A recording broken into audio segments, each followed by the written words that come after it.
Relationship advice. Update. My wife and I had a discussion with our 21-year-old daughter over her engagement to a 36-year-old man whom we saw as a surrogate son. I have many concerns over their relationship. Original story. I do not know what to say to her. I posted this on another Reddit and it got taken down for the predatory nature of my daughter's relationship. I was told to try this sub and one other one. Here is the background. Hello. I am looking for a younger person's perspective on this matter. I know my son frequents this site, so we thought this might be the place to get it.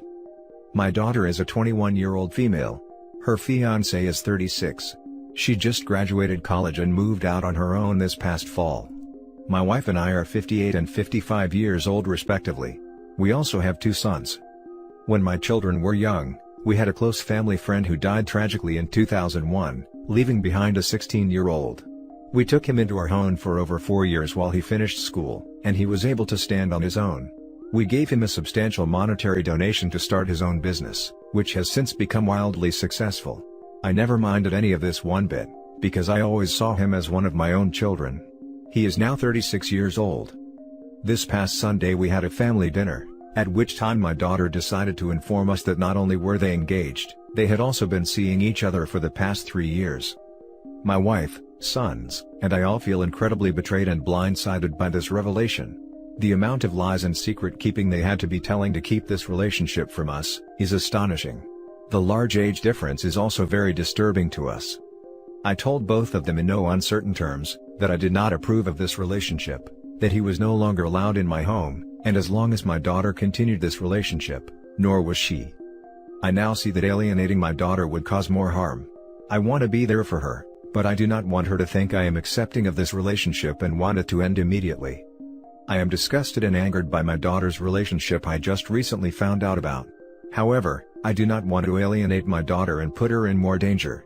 How can I talk to her and make her realize this relationship is dangerous, predatory, and disturbing, while still making her feel safe and welcome?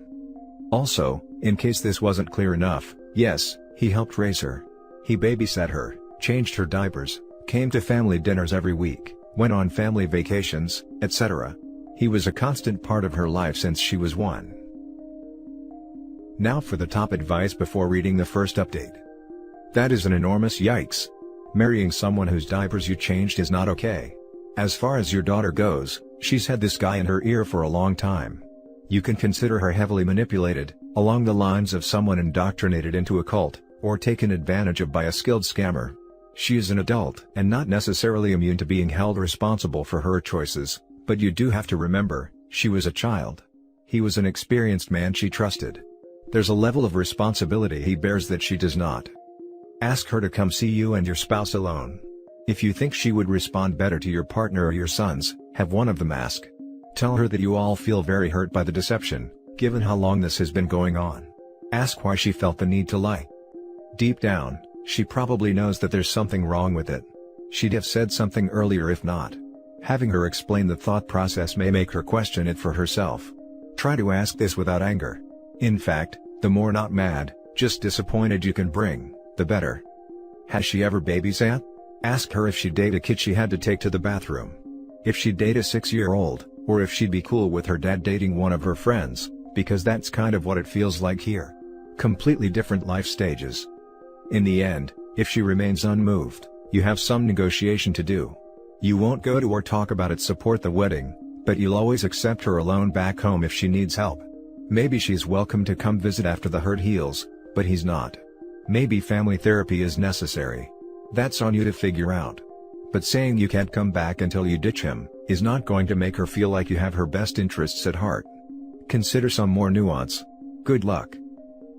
I also wonder if the relationship was earlier than 3 years and how far deep that goes. Oh, please don't do the, not mad, just disappointed. I grew up with this and it is hard to even read or type that phrase, and is the one thing I have vowed to never say to my children. Anger is passionate and fleeting, we've all felt it and understand that emotional reactions come and go, and may not reflect our logical and empathetic thought processes. Disappointment is lasting. Disappointment implies failure. Disgust. Shame.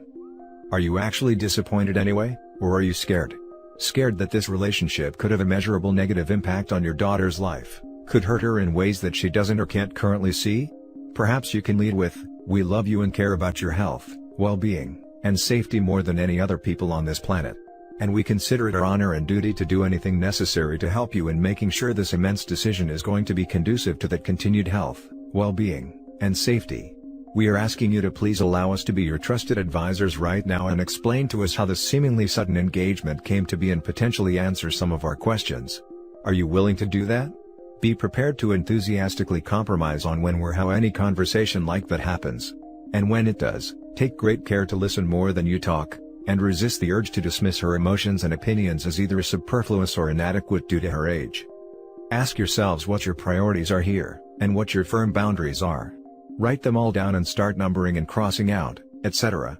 And get a very honest and complete idea of how you both plan to move forward considering as many likely scenarios as possible. And contact a therapist if you don't already have one in your life. Ask them for information on what the possible psychological factors are with this relationship and about any potential negative impacts this marriage might have. Arm yourselves with knowledge to help show your daughter that you're not just giving your personal opinions, but expressing very real concerns based on study of real scientific evidence, and hope to arm her with that knowledge as well. Good luck. And now for the first update. Hello everyone. I would first and foremost like to thank everyone who gave helpful words of advice and encouragement on my first post. I apologize for not being able to respond to all comments and messages, but my wife and I read through them all. We very much appreciate getting unbiased opinions from a demographic we normally would not. Yesterday, we went to my daughter's apartment, because we know Jackson works all day Saturdays. I first apologized to her over my initial reaction that came out of anger. I made it clear that her safety and well-being was my first concern. We had a long discussion, and there were some things that my daughter said that alarmed me. These aren't necessarily in the order of which we discussed them, just things that stick out in my head. The first thing was that she said she knew she loved him since she was 14, at which point Jackson was 29. She says that they never did anything intimate until she was after 18. However, since their engagement has now become public, concerned family members have contacted me with events that seemed innocent at the time, but now seem suspicious. For example, my wife's sister told us about a time when the kids, my daughter, one of my 2 sons, and Jackson, were over her house. My daughter was 16, and Jackson was 31. My sister-in-law said that she heard Jackson leaving my daughter's room in the morning. At the time she didn't think much of it because there have been times where the siblings or cousins have fallen asleep in each other's rooms after watching a movie late at night or something. My son also told me about a time when he had run into my daughter in town, when she was 15, with Jackson when she was supposed to be in school. There are other instances I had to delete for length reasons. We asked her what it was she loved about him. She gave us a bunch of reasons, but one of the things that I think is alarming is she said how generous and caring he has always been to her. She told us about all of the extra things he would give to her, for example for her birthday or holidays, apart from the rest of the family. She doesn't think this is anything suspicious, because he said that the reason he was giving her the additional gifts was because she was always overshadowed by her brothers, and she deserved extra attention that she didn't get from her mother and I. My daughter told us that the decision to keep the relationship a secret was mutual. They thought that if her mother and I found out about the relationship, we would stop paying for her apartment and school tuition, and she is now graduated. She said they did not tell her friends, because they didn't think it was right to ask them to lie to us as well. His friends were aware of the relationship. My wife asked if she had felt bad, or guilty about all the lying they had to do to keep the relationship a secret.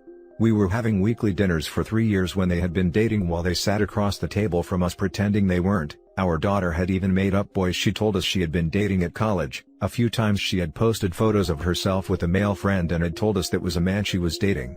She said that she felt guilty about lying, but Jackson had told her that it would be worth it in the long run. I introduced the idea of family therapy. She said that she did not need it. I told her that she was always welcome into our home, though Jackson is not. She would like Jackson and I to speak, but I do not think that is a wise idea right now. I appreciate any input on this situation. Thank you. Adding additional worrisome incidents that I put in a comment. Her niece, who is her age, has told us that there were times when my wife and I would go out and Jackson would come over to hang out with them. She recalled multiple times when my daughter and Jackson would cuddle on the couch together, under blankets, etc. This behavior never happened when my wife and I were home. There were times when my daughter had get-togethers at our house when we were out of town and Jackson would supply them with alcohol. My middle son, whose bedroom is the only one downstairs, had heard Jackson leaving our house late at night/early in the morning a few times well after he had moved out and was not staying over. When he had asked him why he was there, Jackson had told him he had left things at our home and needed to pick them up. This would have been when my daughter was 15 to 18. My brother has told me on a family vacation, Jackson had too much to drink and he overheard him calling my daughter Princess. At the time he had assumed he was calling her this in a teasing, sibling way, like an insult, but he realizes now he was saying it as a flirtatious pet name. She was 15.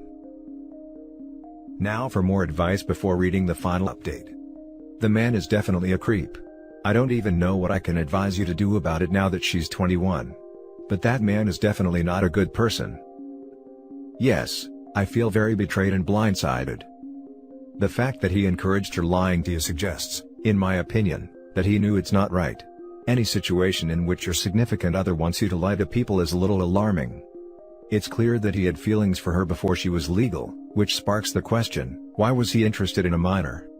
I think it's completely understandable to be concerned in this situation. I would continue to be there for her and emphasize honesty. If you have no say in what she does, the best thing is to make her comfortable with coming to you, because if this turns sour, she's going to need a lot of support. Definitely keep therapy on the table. The taking pictures with other guys and posting on Facebook thing being his idea, is pretty sick. OP, I am so sorry you and your wife are having to watch your daughter be taken advantage of like this. I'm absolutely seething at what this man has done to your child. I remember your original post, and I'm disgusted that this ended up being the outcome. Just try your best to support your daughter and never let that line of communication be cut. Someday she'll thank you for it, I assure you. Karma will get this sick POS for what he did. Thank you very much. I hope so. And now for the final update. I have received many messages asking for an update. The truth is, my wife and I have decided to just accept the relationship. We have made it clear that we think it is inappropriate, and we are furious and devastated at when the relationship began. However, my daughter has admitted that the reason they opened up about their relationship and engagement is because my daughter is currently 16 weeks pregnant with their first child. For the health of my daughter and grandchild, we believe the best thing to do is be supportive and make it clear to her that our door is always open to her. Unfortunately, my daughter has made it clear that she does not want any animosity or hostile feelings regarding her fiancé. We are no longer going to pursue charges against him because we do not believe that is best for the situation right now. Understandably, my two sons are not happy with what's going on. There was a physical altercation between Jackson and my oldest son, however that has since been settled and all parties have agreed to behave amicably for the sake of my daughter and her child. Thank you everyone for your words of advice and encouragement. Now for closing comments. How hard for you and your family. I wish you all the best. I'm sure you will have your guard up regarding your daughter's fiancé, and perhaps someday in the future he will reveal himself enough so that your daughter can leave him. Good luck. Thank you very much. It is difficult because we want our granddaughter to grow up in a happy, whole home, however we want our daughter to leave him. It is a very confusing situation. Also, you should seek out a professional. Your daughter has been indoctrinated by this man her entire life. He has shown her a different way of interpreting truth, interpreting your love, and he has convinced her that lying is okay. You cannot go forward into the future without having some better idea of how to counter his tactics. None of us on here know how to do that. Look up some therapists who specialize in abusive relationships, and you and your additional whole family, wife and two sons, need to start going. Not to begin any verbal attacks on the fiancé, but instead to start figuring out how to communicate with your daughter so that she can see and hear the truth from you. I don't know if I'm writing this down properly, but the end result is, arm yourself. He got her pregnant on purpose to trap her. And it worked. I'm sorry for your family. Good luck. Get therapy. Don't give up on her. There's hope, but it might take years. Now she's pregnant at 21 from a pred. I can't see how she can be so naive to ruin her life this way. Karma will hit that guy at some point. Good that she has a family who cares. Sucks to see the pred just got off scot-free because he had something to leverage against you all. Here's hoping nothing bad happens to their baby or he doesn't get caught with statutory charges against a different kid. The fact that he so carefully convinced your daughter to hide everything for years, means he honed his ability to manipulate minors to a T. I don't know if anyone else has suggested this, But you should consider opening a savings account and putting money into it for if/when she needs to literally escape with her kids from this monster. Yes, we have an account for her that was for when she got married to put a down payment on a house with that has over $80,000, that we will now be saving for her for emergency circumstances. And that's it for this video guys. If you have thoughts to share, leave a comment below. Don't forget to hit like and subscribe if you like this content. I'll catch you in the next one. Good day everyone.